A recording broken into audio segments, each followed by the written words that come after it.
welcome everybody, and I think the electricity is out, so bear with us. We have 3 cameras here, but we're gonna pull this show off because we have a very special guest today. But before we go to Comey's hearing and the circus there with the Congress there, let's wrap some of the news. Today is the anti-Sharia law.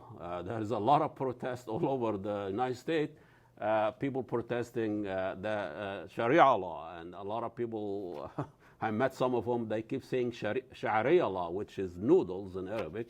So let's say this is anti-Sharia law, and I think I love Sharia, but I don't know about Sharia. And why people see compelled to go and protest against Sharia law. I don't know what they're talking about. What is it, Sharia law? Does anybody know what Sharia law they're talking about?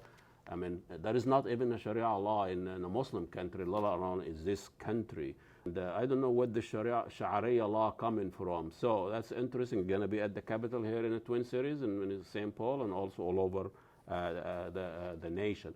Also, last week, I think a couple of weeks ago, we have the thugs of Arabia. After Trump visit to Saudi Arabia, we have the thugs of Arabia, Saudi Arabia, United Arab Emirates, and Bahrain, and I don't know what Egypt is doing there, but they all gaining on the small country of Qatar, about 2 million people. Half of them they're not even Qatarian, they just work there. So those thugs are gaining on Qatar because it is the only remnants of Arab Spring. They are the one who is really kind of a product of Arab Spring.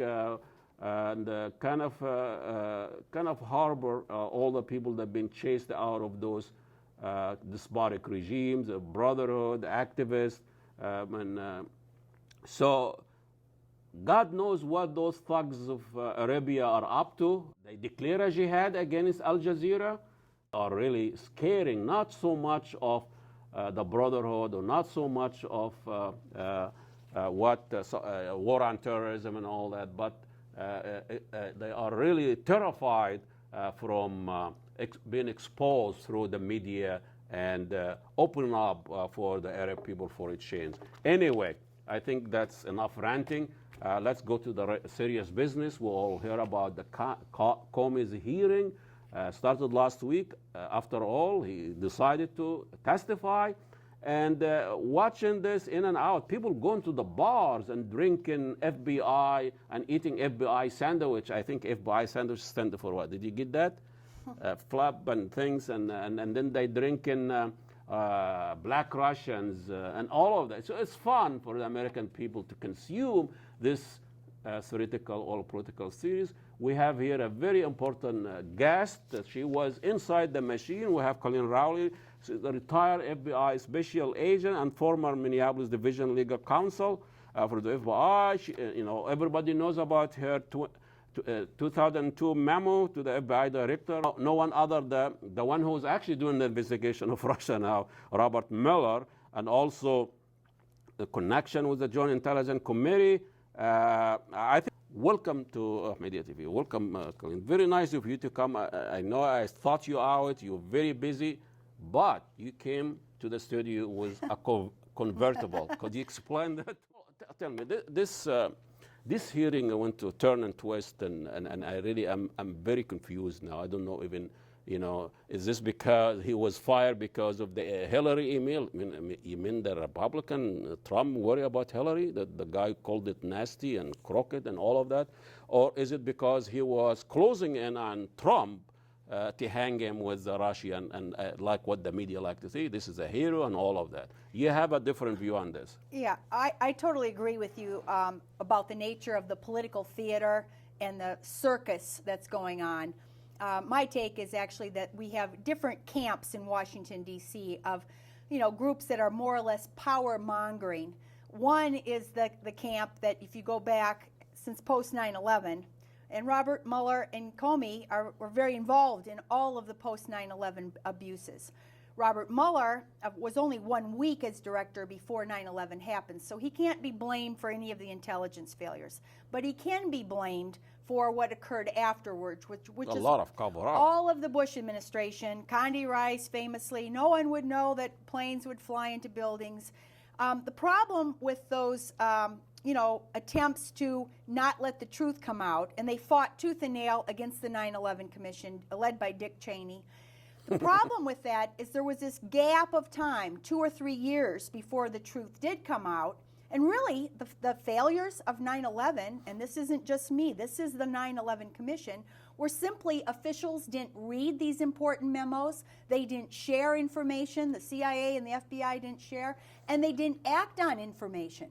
And they didn't tell the public. But that's different. When you're not acting on information, that's almost you're committing a crime of some sort. Well, Was it? again, how easy to fix would this be? Just to have a mechanism that you could trace if officials had read important memos. Yeah. That would be a very simple fix. We didn't need war. We didn't need warrantless monitoring. We didn't need torture.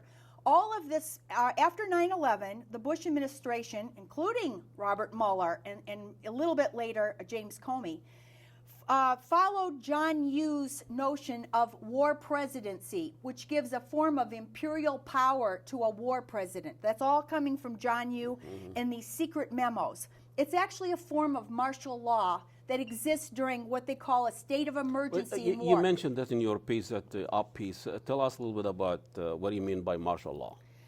In wartime, you can argue that it is an emergency and that you can't follow the normal constitution. The legal and right. judge. Cicero said this, yeah. thousands of years ago. He said, in times of war, the law falls silent. Okay. That's what happened in Egypt under Sisi or other dictator. That's right. And so in these very really tumultuous times, now after 9/11, we didn't have that really going on. It wasn't like the Civil War. Abraham Lincoln declared martial law during the Civil War. The post 9/11, within 2 or 3 weeks, John Yoo was writing that now we can't have the First Amendment. The First Amendment has to be subordinated to the needs of war. So when you wonder where all of these things started to happen, including all of the warrantless monitoring of Americans, the torture, they began torture. And by the way, James Comey, who's now venerated as a pillar of integrity and an icon, etc., he signed off on torture right before, and this was not even right after 9/11, before he left DOJ as Deputy Attorney General, he signed off that it was okay to torture. Okay, so, I mean, all of this was happening immediately after 9/11. If the truth had come out sooner, people would have said, I don't think we need to go to martial law. We need to have officials read the memos that are sent to them and share information, even with the public, because sharing information with the public would have prevented 9/11. It could have been prevented in many ways if they had done this. So what are we accusing these guys of? Well, I'm trying to incompetence, remind or they have people, their own agenda, or who's benefiting from all of this? all of the post 9/11 was opportunism, because when they said, if we get a new Pearl Harbor, we'll get to go to war, we'll get to attack successively 6, 7 countries. It also was an opportunity to reinstitute harsh interrogation tactics, warrantless monitoring, everything that people like Dick Cheney go back to the Nixon era. And when when the Church Committee found out the abuses of COINTELPRO, where we did have a very powerful national security intelligence apparatus, and they tried to rein it in. Well, guess what? Dick Cheney didn't like that. There are a whole bunch of people that thought that was wrong, that they should have more decisiveness in the executive. Yeah. And so they rolled it all back. So one of the things that I was very familiar with was we had Attorney General guidelines before 9/11, in the time after the Church Committee, that you weren't supposed to infiltrate First Amendment rights. You weren't supposed to violate First Amendment rights. One of the things that Robert Mueller did is he presided over the FBI's infiltrating of Catholic anti-war groups. Now, this is all of these things that I'm talking about that happened after 9/11. The anthrax case is another thing. In the anthrax case, they targeted a totally innocent man. That was actually Comey and Mueller more or less working together that targeted this guy, Stephen Hatfield. And later, the FBI had to pay $6 million, nearly $6 million to Hatfill. That was, again, we're not hearing any of this post 9/11. You know, in a way people would say, well, hysteria, and so they just went off the deep end and did these things. By the way, this has never been rolled back. There's never been accountability for any of these things, including torture. Going back to your Attorney General guidelines, they were strict, and the FBI had to follow those. They immediately, one by one, were all ended. So now we're in this environment now where there's nothing to keep back a violation of First Amendment rights. You know, I know this is a political circus and theater, and as a Muslim, and what was going on in the last, I think, when I'm enjoying this, you know, Muslim and terrorism and all of these things was off now. I haven't heard, you know, it's just changing the headlines. Now nobody talks about terrorism and off, not let alone 9/11. That's exactly right. The war on terror, you know, which was completely fouled up in a million different ways. I even put war on terror in quotes. When I first wrote in 2002, I said, I don't believe this is the right approach, and I even put it in quotes. Nobody, that was supposed to be our greatest enemy, right? The terrorists. Now it's Russia. They just pivoted to, you know, I think in a way maybe terrorism wasn't providing enough for the military-industrial complex, enough, you know, who knows? I don't know why, but they decided they would pivot now. And for instance, John McCain and others, he's not the only one, said Russia is our greatest enemy. And in fact, so the ISIS. Well, and what was Al-Qaeda, going on with John McCain with this questioning? Was he all wasn't out there? Yeah, I mean, he's an older man, and I don't think he's all. I think he has focused on one thing and one thing only, and that's he wants to perpetual war. When he was even campaigning against Obama, he called it a 100-year war. Yeah. He wanted war in Iran. And this guy suffered from war. He's been in Vietnam. He's been, you know. But you know, in our current environment, he's also been put up on a pillar, you know, as this great war hero. You don't hear very much. You did when he was campaigning against Obama, but you hardly hear any criticism. Because why? Because he is out after Trump. And I think your liberals and your conservatives, now there's this consensus, which is very stupid. It's very interesting that they actually agree on something now. Well, the liberals are being very stupid because if they are able to oust Trump, they get Pence. And Pence, in many ways, is even worse. Yeah, somebody was making this case. Why are you guys going after? Yeah. You know, at least Trump is disinterested. He's just a clownist, a Twitter, and we can deal with him. But Pence is But part of it is the propaganda in our country. We know we always, you know, point to the Russian propaganda, and we point to, you know, Al Jazeera. We point to all other kinds of people giving propaganda. In other words, our mainstream news is unbelievable, and they have gotten us into such a war hysteria in the past few Well, you years. mentioned they are turning those guys like heroes, and they are not. They are mythical heroes. Okay, as somebody who wrote a note, a memo, and sent it to the authority, and they ignored it. Well, somebody may make the argument, the same with Comey. You know, somebody say, why did you take notes? Was your meeting with Trump, and would you do this with any president, any meeting? And I mean, I wasn't clear. Does he always do that? But he was afraid that he doesn't trust the president. He said he lies, and he tweets some lies, and he went. So now his notes are now becoming like a memo, and everybody is going to look at this. There's a lot of things that the mainstream media is not talking about here, and one is if you back up to when he began to write his first memo, okay? It wasn't when Trump said, are you going to be loyal to me? It wasn't to say, I hope you go easy on Flynn. No, his first memo was written January 6th before Trump was president. And that meeting is very important. He did testify briefly about this. Because Trump met him before. This was, I think it was one of the first meetings. And it was with the Obama administration heads.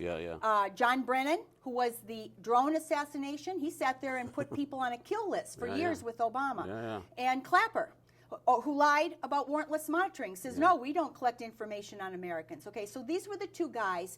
They deliberately decided before the meeting with Trump, where they were going to tell him about the Russian problem and the Russian whatever, they decided that Brennan and Clapper would leave and leave Comey alone with Trump. So now when Comey's testifying, he's saying, I was afraid to be alone with Trump Now, he's talking about later. He's not talking about January 6th. No. Comey was in on this plan for him to be alone with Trump. And you know why? Because this is when they read what is now called the salacious, unverified memo, dossier. And this salacious, unverified memo is what started it all. What we had was a British retired spy who was working first for Jeb Bush, opposition research against Trump. Now, this starts already back in the spring of 2016. Then Hillary decides to pay for it, same guy, and they produce this dossier, which is more than, it's worse than unverified. A lot of it has actually been debunked. And there's one part of it that's very salacious, is the term. About Hiring prostitutes and all this really bad stuff, really sex-related, tarnishing well, stuff. isn't that how security works? Piling files on people. Can you imagine?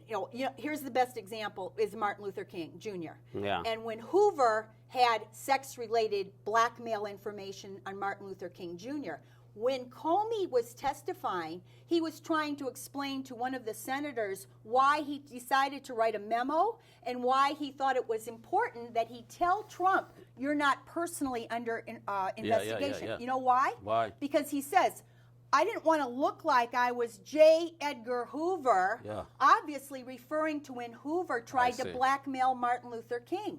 And can you imagine? Can you imagine if you're the person on this side and someone's saying, "This is what we have on you," and they talk about these sex-related. And by the way, this is going to leak to the media really soon. And then Comey says, and Trump was a little defensive. Well, of course, who wouldn't be defensive? Poor Martin Luther King Jr. was very defensive But would as well. Trump understand what he meant at the time? Well, Trump We treat Trump certainly like a minor here. We give him a lot of leeway. You say he doesn't know. He's not a good presidential because it's good. We're giving him a lot of leeway. Well, this didn't start on January 6th. There had been a long lead up with leaks to the media. And I'll tell you what, I think the thing that really spurred people to do these things was the shock of Trump winning. Yeah. No one expected Trump to win. A lot of shock these complete stunned. The whole Washington, the system or the people? The establishment. Establishment, yes. And Trump had already said, "I'm going to drain the swamp." Yeah. And he's not a friend of the establishment. He's not a friend of the media. This had been months where he had been castigating mainstream media. He'd been castigating fake media, even the intelligence agencies, Yeah. and certainly the establishment and the corrupt. He was calling them corrupt. And so when he wins, you can just imagine everyone's stunned. What are we going to do now? And you see this pattern of many officials starting to We leak. called it the deep state. These were, I think, mostly Obama administrations. And I think it's important to correct the perception that they're whistleblowers. People like myself, there's a whole bunch of good, even Manning. Manning is a whistleblower. There is a lot of people who give information that shows fraud, waste, abuse, illegal actions on the part of the government, or a serious risk to public safety. Leaking this kind of stuff for political reasons or for self-serving reasons is leaking. It's a little different than whistleblowing. I see. And there's also You're doing your job. That's right. And there's another category, which is even worse than whistleblowing, I think, is good. Leaking is kind of a gray area. Yeah. Then there's another category called planting false information. This is what Scooter Libby did. Scooter Libby, when they wanted to gin up the Iraq War, went to the New York Times, to his buddy reporter, and there's a front page, aluminum tubes are designed for enrichment of uranium. Okay, false, completely false.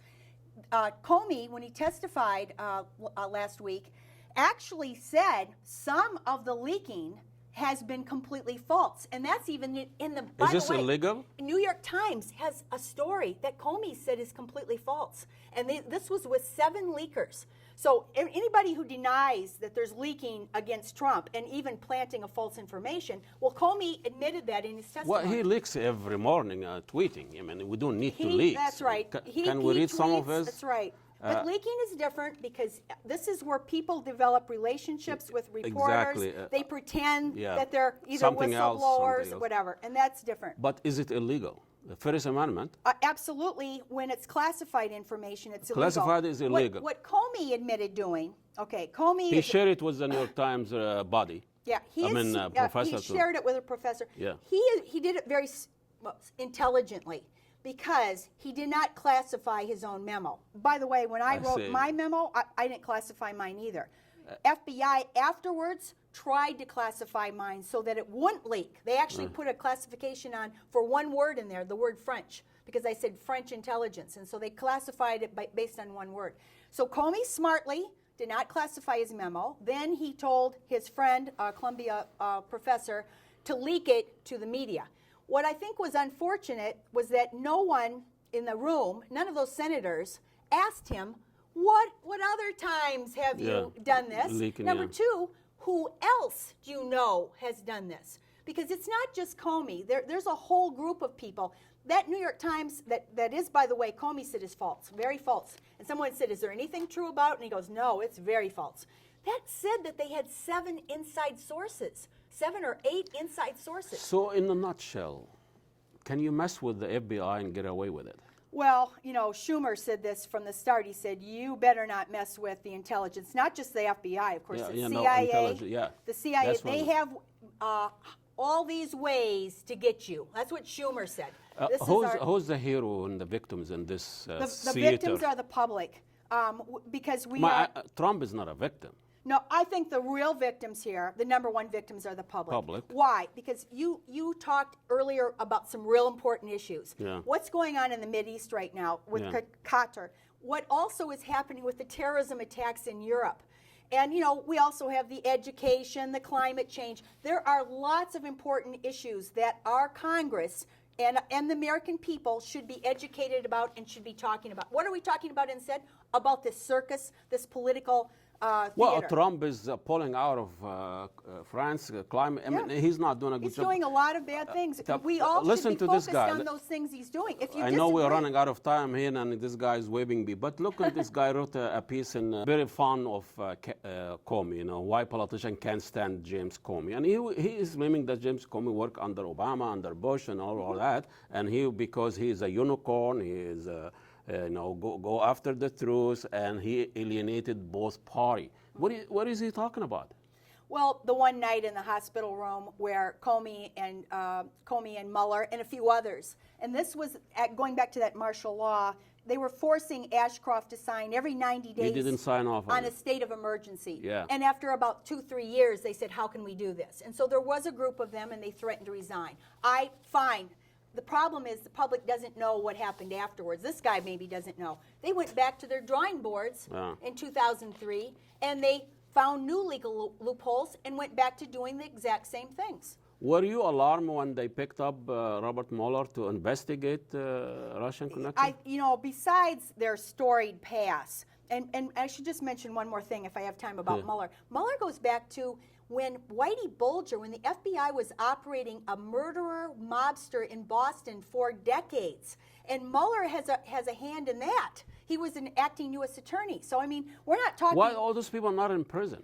Because there's been no accountability. And again, because our press, our media, does what they're doing right now. But it's not all the media. The system will pick up the right person to deliver. The media is very important because political will often matters more than the law. The law can't be enforced without political will. And I think the law obviously prohibits torture. We should have had a lot of people in jail for that, and yet we don't. But the media keeps falling on this from the right and the left. So what is media? Is just a media about rating and corporate media is failing? There's a lot of things there. Obviously, this sells. This does sell news. There's no doubt about it, this political high drama.